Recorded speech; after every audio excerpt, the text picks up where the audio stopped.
Bonjour, bonsoir à tous, une nouvelle vidéo pour vous parler cette fois-ci du démontage et d'une certaine réparation sur les JXD S7300. Alors là c'est une JXD S7300B, mais ça peut s'appliquer au moins en partie aux JXD S7300C, puisqu'elles sont à peu près de la même conception.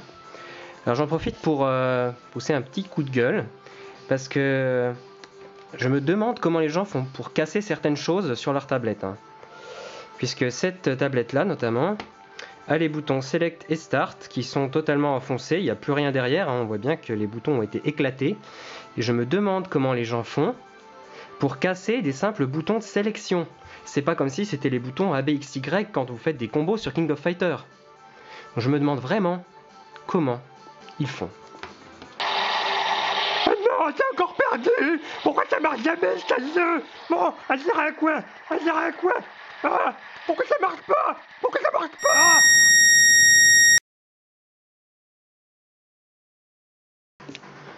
Eh oui, probablement ce sont les joueurs de jeux d'arcade sur l'émulateur MAME qui dégomment les boutons Select et Start quand ils ragent après un game over et qu'ils veulent relancer une partie. Ça ne marchera pas mieux les gars, au contraire. Une fois que vous aurez plus votre bouton qui marche, vous ne pourrez plus relancer de partie. Enfin bref, maintenant je vais passer à la partie qui vous intéresse, le démontage. Donc sur cette série de JXD 7300, vous avez deux vis en bas, comme vous pouvez le voir ici, une là et une là. Il faut commencer par dévisser ces deux vis. On les met de côté, on ne les perd pas. Ensuite, une fois les deux vis enlevées, il va falloir désolidariser la coque arrière du reste de la tablette. Comme je l'ai déjà dit la dernière fois, évitez les cutters, les couteaux, ça abîme le plastique de la coque. Prenez plutôt un élément de plastique fin, comme une vieille carte bancaire. Vous pouvez glisser ici, derrière les gâchettes, parce que vous avez un espace, votre carte bancaire. Et ensuite, vous pouvez progresser le long de la coque et vous y allez tout doucement, de préférence avec l'angle de la carte. En faisant attention si ça résiste, parce que c'est ce qu'il peut y avoir des composants derrière, donc vous pourriez les abîmer si vous forcez. Et vous faites le tour comme ça de la coque. Voilà, la coque est déboîtée proprement sans rien casser.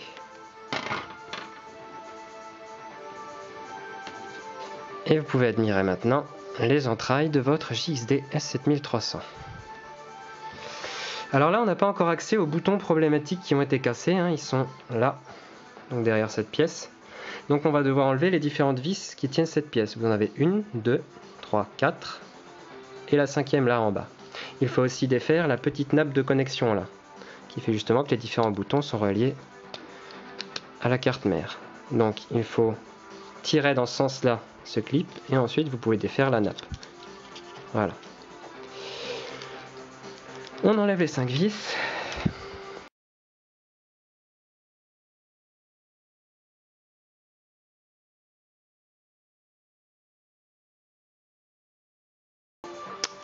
Voilà. On a donc maintenant accès à la partie cassée. Vous voyez, les boutons ont été violemment désolidarisés de la carte mère. Où sont-ils, les pauvres petits? Ils sont là. On va les récupérer. Je vous présente les deux boutons. Cette petite partie noire, c'est ce qui fait le poussoir. Et donc, par ces 4 points métalliques, je ne sais pas si le caméscope va faire le point, voilà, ils sont soudés à la carte mère. Alors là, on a de la chance parce que les boutons ne sont pas cassés, ils ne sont pas brisés, ils sont restés entiers, ils sont restés fonctionnels, on peut cliquer dessus. Ça fait bien clic-clic, ça marche.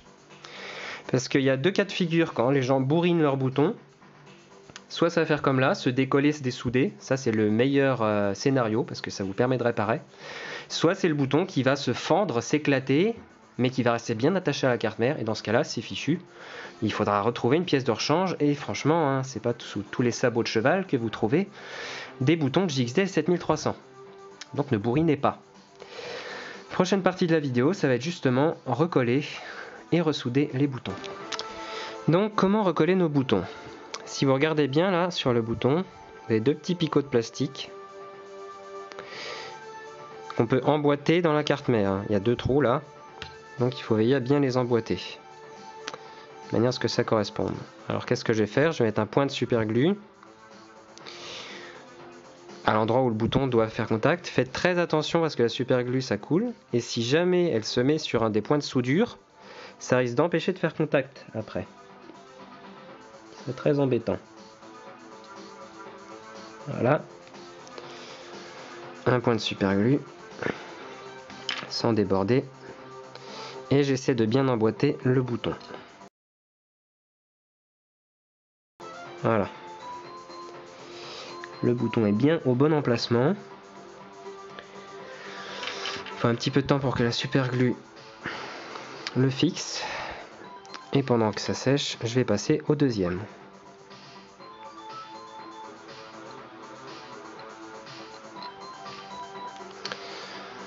Le point.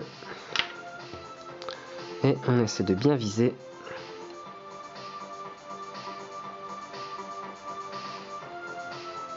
Voilà.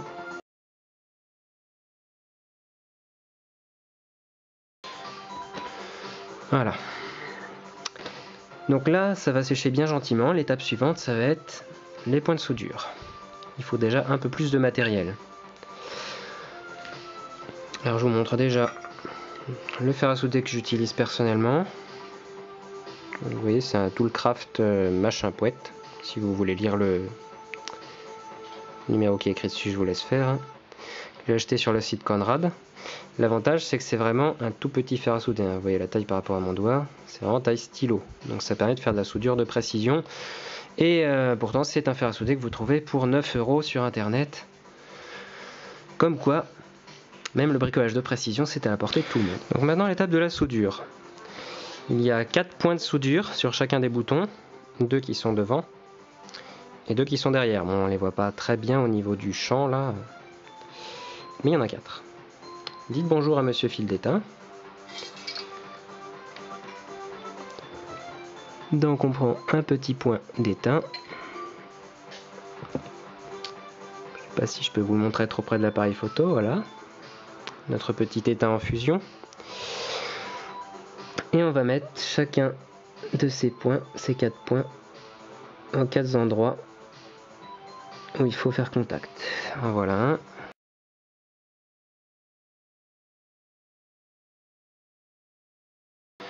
2.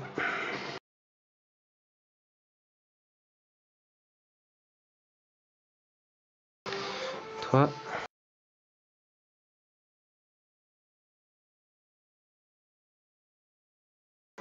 4. 5. Ah, vous dites peut-être qu'ils sont drôlement gros ces points de soudure. Mais pour des gros bourrins, il faut des gros points de soudure. Donc on en est au deuxième point du deuxième bouton. Plus que 2.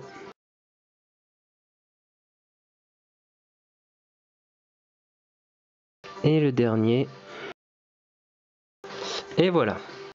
Alors là, avant même de la remonter, je vous montre ce que je fais. C'est que je teste si les boutons marchent.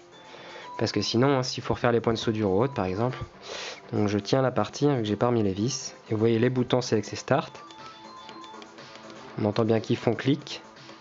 Ils fonctionnent bien. Et on vérifie sur l'application de Case Test. Select, Start. Vous voyez, c'est bien ceux-là que j'actionne. Ils sont bien réparés. Tous les autres boutons peuvent être testés évidemment aussi. Voilà. Maintenant que la partie test est faite, on va pouvoir passer au remontage. Alors avant de passer au remontage, je vais faire quelque chose d'inédit. Je vais essayer de poser un renfort sur ces boutons, puisque là j'ai affaire à un client qui a déjà cassé plusieurs fois ces boutons. Donc ce que je vais faire, je vais utiliser le même principe que ce que font les gens avec la fibre de verre, la fibre de carbone, etc. quand ils font du toning ou ce genre de choses. Donc je vais prendre de la super glue et je vais badigeonner l'arrière du bouton et le bas de la carte mère contre, en essayant de ne pas toucher de composants. Et ensuite je vais appliquer une bande de tissu dessus pour bien solidifier le tout. Donc là je pense que pour ce bouton là c'est assez badigeonné. Je prends un petit bout de tissu.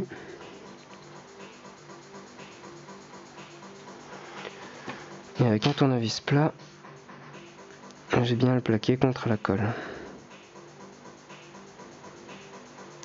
Et ensuite je remettrai encore une couche de colle par-dessus pour vraiment solidifier cette pièce de tissu.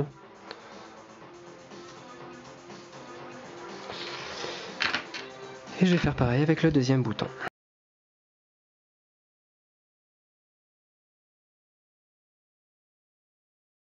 Un deuxième petit bout de tissu. Et avec mon tournevis plat, je le plaque sur la colle.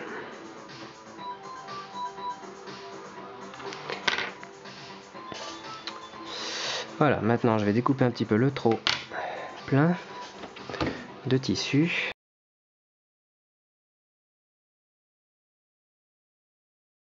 Et je vais passer ma deuxième couche de colle.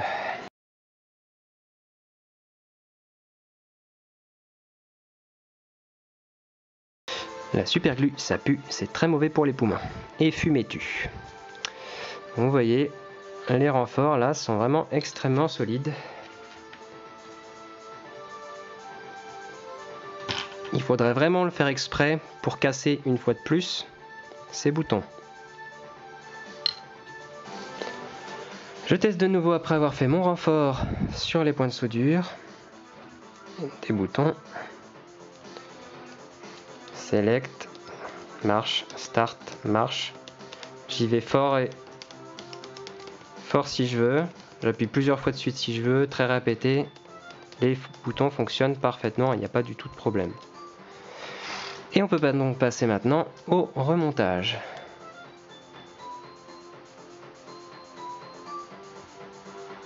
J'éteins la console d'abord, c'est mieux il paraît, hein, avant de tripoter ce qu'il y a à l'intérieur.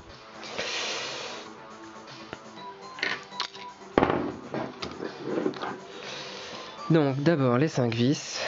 Alors vous noterez que j'ai remis la petite nappe dans le slot. Il faut d'abord bien enfiler la nappe, bien vérifier qu'elle est au fond, et ensuite vous poussez le petit slot pour bien bloquer la nappe. C'est parti pour le remontage des vis. Alors vous noterez que j'ai mis la console sur ce marteau là parce que sinon vous avez le joystick qui pousse et donc vous ne pouvez pas bien plaquer les vis ou vous risquez de visser ça de travers. Ce serait dommage.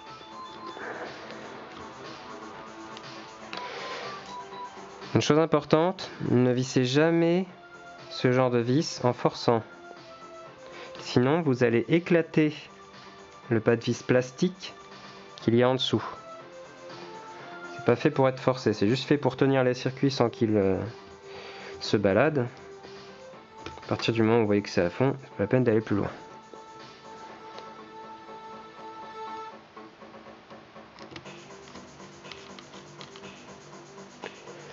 Voilà, les 5 vis ont été remises, la nappe est mise, tout fonctionne, les gâchettes sont toujours là et bien placées, méfiez-vous parce que quand vous les démontez, ça leur arrive de se déplacer, de tomber. Remontez pas votre console sans les gâchettes, vous serez obligé de la redémonter. On reprend notre capot avec ces deux petites vis. Voilà. Comment bien remonter votre capot? Vous voyez ici, il y a des clips en bas, du côté où il y a les vis. Donc ce qui peut être bien, c'est que vous commenciez par en bas. Vous ajustez bien contre et vous faites le tour.